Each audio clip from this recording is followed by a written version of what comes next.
Estonia, and I was really excited to go sightseeing over the last day and a half, but the airline decided to misplace my workmates' luggage, so I spent that time in shopping for men's underwear for the last day and a half.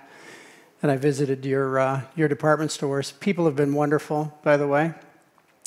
I'd also introduced myself. I'm Tim Dyer. I'm with a company by the name of CommScope. Anyone know CommScope? No? We're about an $8 billion networking company. We make fiber optic cable. We make a variety of things. And I'm with this segment by the name of RUCKUS Networks. And we make Wi-Fi and switching products. Today I'm going to talk to you about a few different things. I'll talk about convergence for one. I'm also going to talk about something that's near and dear to my heart, which is really what enterprises are looking for today, and we call it purpose-built networks. I was also excited to speak just after the Cisco folks because they would set it up nicely for me. So what I took away from the presentation was multi-vendor, Cisco, Splunk, in Las Vegas. So that's what I was able to ascertain from his presentation. That said, the video was actually excellent, and it sets up quite nicely the requirements that we see out in the marketplace. When we embarked upon this journey about 17 months ago within our company, we wanted to set forth a vision, and that vision was going to be a collection of some of our existing technology augmented by third-party technology or other groups within CommScope. And we took a combination of our intelligent cellular, the ICN organization, our RUCKUS products, which are traditionally Wi-Fi and switching products, as well as our security solutions, and we pulled them together into what we called, and this was a group that I launched within the company, called Multi-Access Public-Private Networks. And it is really the framework to establish and to allow us to enter into whatever customer environment requires whatever type of service. So just as the Cisco video said, you've got enterprise customers that have varying levels of service requirements, and we can satisfy them all. When I'm talking about convergence and I'm talking about purpose-built networks and I'm talking about requirements, I'd be remiss if I didn't also talk about some of the trends that are going on in the industry. And one of the trends, obviously, is in the O-RAN space. So open, open, open. Everybody is looking for open RAN. They're looking for open platforms. They're looking for open interfaces in order to provide the most flexibility in their implementations. So we're not immune to that.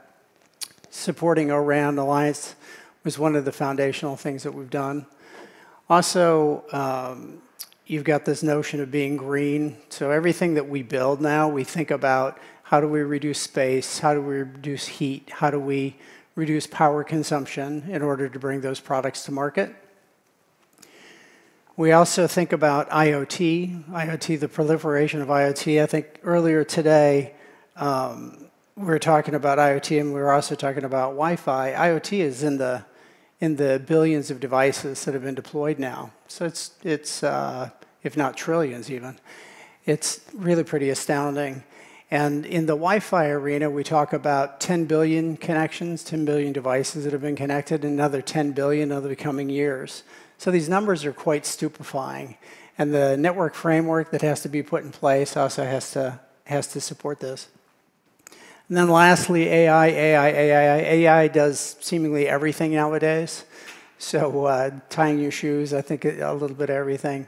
But we're also supportive of the AI initiatives in the marketplace, and we've actually been supporting them. This stuff doesn't happen overnight. So we've been supporting this and these initiatives for the last couple of years, and you'll see them baked into our product. I'll talk about it in a moment. Jared also spoke about it with our Wi-Fi 7 products a little earlier. If I just tap down on this momentarily, and we take a look at our, I think I do this right. If you take a look at some of our underlying technology, beamflex, channel fly, application-aware quality of service. These are all embedded into our hardware products. And we've taken our hardware product stack and we've augmented it with, as you might suspect, our AI-driven software stack. And I'll talk in a moment just about why we've done that. But AI is actually a combination of, we call it our AI stack because it's a combination of AI elements that are drawn together to give a variety of network insights. I think UC had mentioned in a previous session as well that networking is uniquely qualified to take advantage of AI because of just our inherent nature. And then all of this running on a unified management framework. And that unified management framework from us is a platform that we call RUCKUS One. We also introduced this last year. We introduced several things last year. And this RUCKUS One foundation and the software management is really created to manage a very diverse environment. And when I say diverse environment, I think about campus networks that have a combination of cellular technology as well as Wi-Fi technology as well as switching technology. And each one of those technologies has unique characteristics. However, at the end of the day, you want to be able to manage them from a common platform.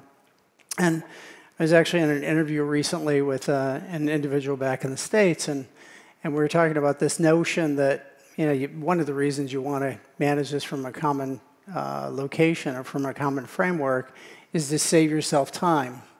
And in the States, we always talk about, Americans, we're kind of obsessed with time and money. And we always say that time is money. And I stopped him in the moment. I said, it's interesting. Time isn't money. Time is time. So the less amount of time I spend doing one thing, I can spend it doing something else. I can't make more time, but I can always make more money. Also another very American way to view the world. And anyway, this framework allows us to manage this diverse environment that we're putting in place to support enterprise applications. If I drill into our AI, and this is actually a slide that Jared used earlier in a presentation for Wi-Fi 7, there's a lot of different things that are baked in here, and some of the things are very foundational, very functional, very useful. And I want to identify problems before they actually blow up in my network, with a novel concept. And historically, we've attempted to do those things. We used analytic tools, used a variety of tools to do that. But now AI actually does our work for us. They'll identify problems before they manifest. They'll identify problems before humans can identify them, and they'll basically tell you what's going on. I also want to triage things. What's the most impactful? I want to fix them fast. So that notion of mean time to repair really is the reduction of time in me getting back time that I can put into more productive uses. Jared also talked about this, that we're kind of KPI obsessed. We're KPI obsessed in the world of networking. We're KPI obsessed in the world of our personal lives as well. In this instance, of course, we can identify the KPIs that are the underlying characteristics of an efficiently running network, and then bake those into our overall algorithms and our results. Something else that's pretty interesting now is AI allows us to see into the future a bit. So we can actually build predictive models, these what-if scenarios. What if I made this change? We saw a little bit of that earlier with one of our partners, with UC again, using some of those predictive tools to determine what happens if I happen to move this device to that location or adjust the frequency of a device in another location. And then lastly, radio resource management is really to the point. Jared was talking about our use of our technology in the Eiffel Tower, and you could just hang APs pretty much anywhere you wanted to, but you can actually use our tools now to more intelligently align and identify the locations of those radios, and it's quite effective. I also thought I'd be remiss if I didn't talk about another networking trend, and this is a trend that we're seeing really around the world. And if you take a look at these numbers, we see that over the next few years that up to 60%, even up to 70% of the world will go to this network as a service. And this is really us just trailing another great industry that's already done this. So Amazon and Google, they already taught the world all about what as a service looked like. So the collapsing virtualization of components in a network, very consistent with that. Cloud hosting of them, very consistent with that. The reason I wanted to show this was, number one, it's a pretty big trend around the globe, but take a look at these numbers. This is not just a US, this doesn't manifest itself in the US. These numbers here are from Europe.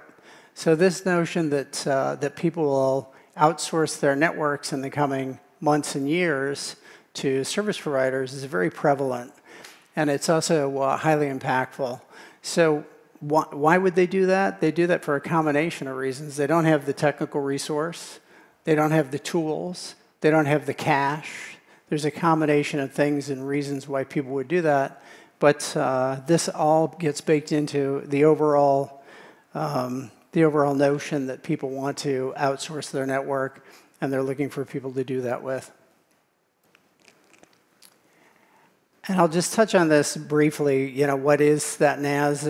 There's a group consulting organization by the name of Del Oro, and Del Oro has identified what they call campus network as a service. And campus network as a service is exactly what we sell and what we provide. And we have a service organization where we provide